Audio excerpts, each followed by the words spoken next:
Doctor, എന്റെ medical ജീവിതത്തിലെ ആദ്യത്തെ അനുഭവമായത്. ഈ ഉടുമ്പൽപ്പെട്ടിൽ 2 കേസുകളേ വരാറുള്ളൂ. ഒന്ന് മലയടി വാരത്തുള്ള ആക്സിഡന്റ് കേസുകൾ, പിന്നെ ഇവിടുത്തെ തേവരുടെ ആളുകൾ ഉണ്ടാക്കുന്ന വെട്ട് കേസുകൾ. ദേ കൊണ്ടുപോകുന്ന ഒരെണ്ണം. എന്റെ ഓർമ്മയിൽ ഇവിടെ വന്നിട്ടുള്ളവരാരും ജീവനോടെ തിരിച്ചു പോയിട്ടില്ല. ബന്ധുക്കളെല്ലാം വിവരം അറിയിച്ചുള്ളൂ. ഒരു അത്ഭുതമാണ് സംഭവിച്ചിരിക്കുന്നത്. ഈശ്വരകൃപയാൽ അദ്ദേഹത്തിന് ജീവൻ തിരിച്ചു കിട്ടിയിരിക്കുന്നു. ഈശ്വര.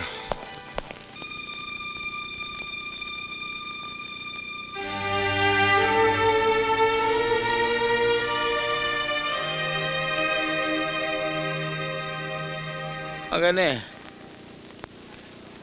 അപ്പനൊരു അന്ത്യാഭിലാഷമുണ്ട്. എന്താണ്? ഒരു അരക്കുപ്പി ബ്രാൻഡ് മേടിച്ച് പൊട്ടിച്ചാ ലൂക്കോസ് ഉപ്പിക്കകത്തേക്ക് ഒഴിച്ചതാ. ചപ്പനൊന്നും മുണ്ടാണ്ട് കിടക്കണ്ട. ബ്രാൻഡ് കുടിക്കാൻ പറ്റിയ നേരം. ഓടാ പന്നി. അതെ, ഡ്യൂട്ടി കഴിഞ്ഞിട്ട് റോസമ്മ എന്നെ കണ്ടിട്ടേ പോകാവൂ.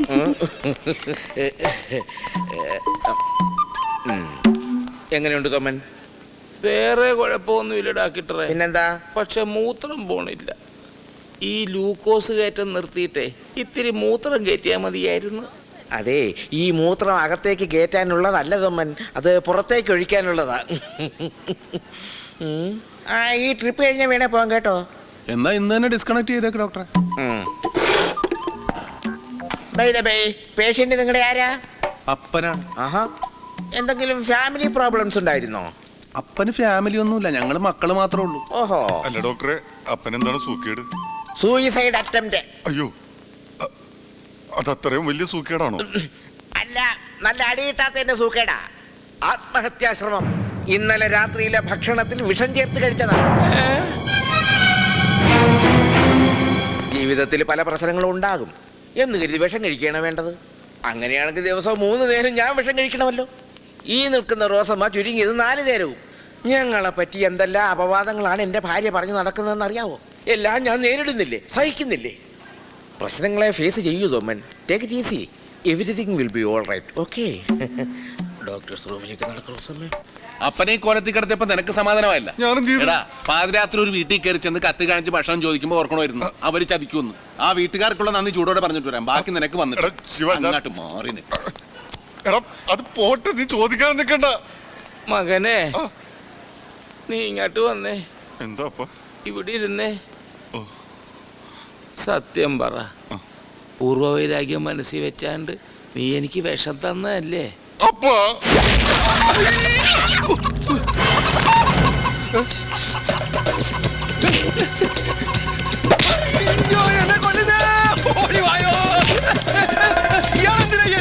നിന്റെ വീട്ടിൽ വന്ന് ആരെങ്കിലും ഭക്ഷണം ചോദിച്ചാൽ നീ ചതിക്കുമല്ലോ. എന്റെ വീടോ? ഇത് എന്റെ വീടല്ല. നിന്റെ വീടല്ലേ? ഞാൻ ബ്ലോക്ക് ഓഫീസിൽ പുതിയ വിത്ത് വന്ന വിവരം പറയാമെന്നാണ്. അന്നാ തനിക്ക് ആദ്യമേ പറഞ്ഞുകൂടായിരുന്നു? അതെങ്ങനെ? അടിക്കൊരു ഗ്യാപ്പ് തന്നെങ്കിലല്ലേ പറയാൻ പറ്റൂ. അപ്പൊ ഈ വീട്ടുകാരെവിടെയാണ്? എന്താ ഇയാളെതിരാ ഈ പാവത്തിനെ ഉപദ്രവിച്ചത്? ഓ, നിങ്ങൾക്കൊന്നും അറിഞ്ഞുകൂടല്ല. കണ്ടാ നല്ല കുടുംബക്കാർ, അന്തസ്സുള്ളവര്. ആരെങ്കിലും വിശന്ന് വന്ന് ഭക്ഷണം ചോദിച്ചാ വിഷം കിടക്കേ കൊടുക്കുള്ളൂ. ഇയാൾ എന്തൊക്കെയാ പറയുന്നേ? ഇവിടെ ആരും ഭക്ഷണം ചോദിച്ചു വന്നിട്ടില്ല. നിങ്ങൾക്ക് വീട് മാറിപ്പോയതായിരിക്കും. വീട് മാറിപ്പോൻ ഇതെന്താ ലക്ഷം വീട് കോളനിയാ? ഇവിടെ പരിസരത്ത് വേറെ ഏത് വീടിരിക്കണ്? വെറുതെ ആളെ പൊട്ടം കളിപ്പിക്കല്ലേ.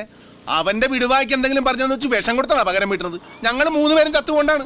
പാപ എന്റെ അപ്പൻ. എന്റെ അപ്പൻ എന്തെങ്കിലും സംഭവിച്ചിരുന്നെങ്കിൽ ചവിട്ടി കൂട്ടിനെ ഞാൻ അത്രയും കൂടെ. നിങ്ങൾ ബഹളം ഉണ്ടാക്കണ്ട. എന്റെ മകള് പറഞ്ഞത് ശരിയാ. ഇന്നലെ ആരും ഭക്ഷണം ചോദിച്ചിവിടെ വന്നിട്ടില്ല. പക്ഷെ രാത്രിയില് അടുക്കള വാതിൽ തുറന്ന് ആരോ ഭക്ഷണം എടുത്തോണ്ട് പോയിട്ടുണ്ട്.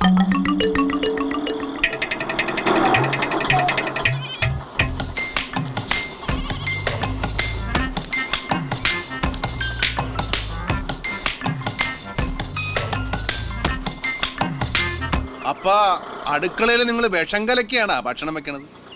ഭക്ഷണത്തില് വിഷം ചേർത്ത ശരിയാ. അത് മറ്റാർക്കും വേണ്ടിയല്ല, എനിക്കും എന്റെ മക്കൾക്കും വേണ്ടിയാ. എല്ലാം അവസാനിപ്പിച്ച് കുടുംബത്തോടെ അങ്ങ് പോകാൻ വേണ്ടി ചെയ്തതാ.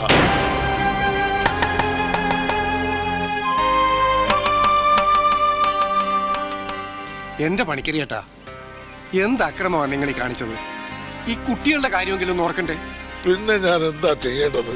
തേവരുടെ ആളുകളെ ഇന്നോ നാളെയും വന്ന് എന്നെയും മക്കളെയും ഇറക്കി വിടും. അതിനു മുമ്പ് ഇവിടെ കിടന്ന് തന്നെ ചാകണം തോന്നി. പെമ്മക്കളുമായി തെരുവ് കിടക്കുന്നതിനേക്കാൾ ഭേദം ഇതല്ലേ?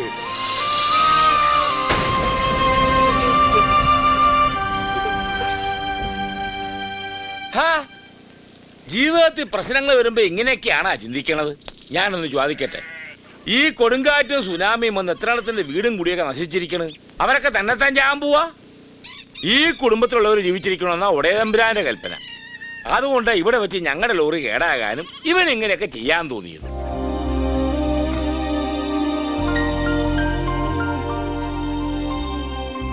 അതെ, അതുകൊണ്ട് ഇതുപോലുള്ള ദുർബുദ്ധിയൊന്നും ഇനി കാണിക്കരുത്.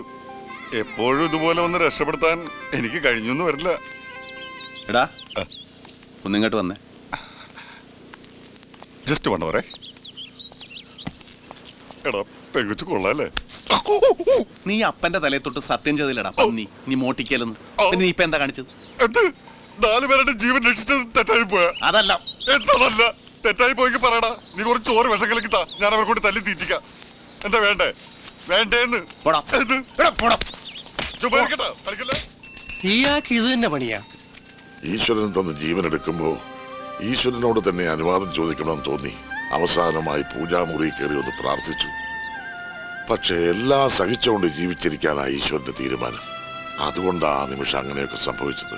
ഇനി ഇപ്പൊ എല്ലാം മനസ്സിൽ നിന്ന് അങ്ങോട്ട് കളഞ്ഞിട്ട് എന്ത് മലയിടിഞ്ഞ് വീണാലും എല്ലാം നേരിടാൻ അങ്ങോട്ട് തീരുമാനിക്കേ. അത്രേ ഉള്ളു കാര്യം. ശരിയാ, എല്ലാം നിങ്ങളോട് തുറന്നു പറഞ്ഞപ്പോ മനസ്സിന്റെ ഭാരമൊക്കെ അങ്ങ് കുറഞ്ഞു. നമ്മുടെ എല്ലാ പ്രശ്നങ്ങളും തീരും. അച്ഛൻ ധൈര്യമായിട്ടിരിക്കെ. മോള് പറഞ്ഞത് ശരിയാ. ഈശോ, ആശുപത്രി വെച്ച് വയറ് കഴുകിയത് കൊണ്ടേ എനിമി വയറിനകത്തൊരു എരിച്ചില്.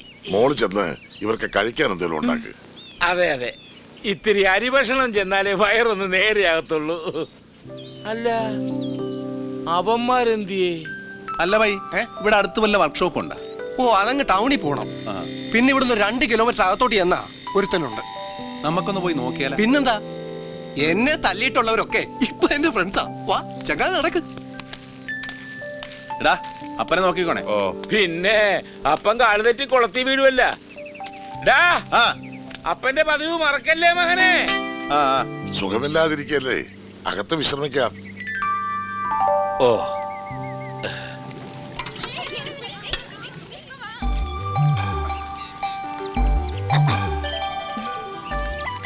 എന്താ?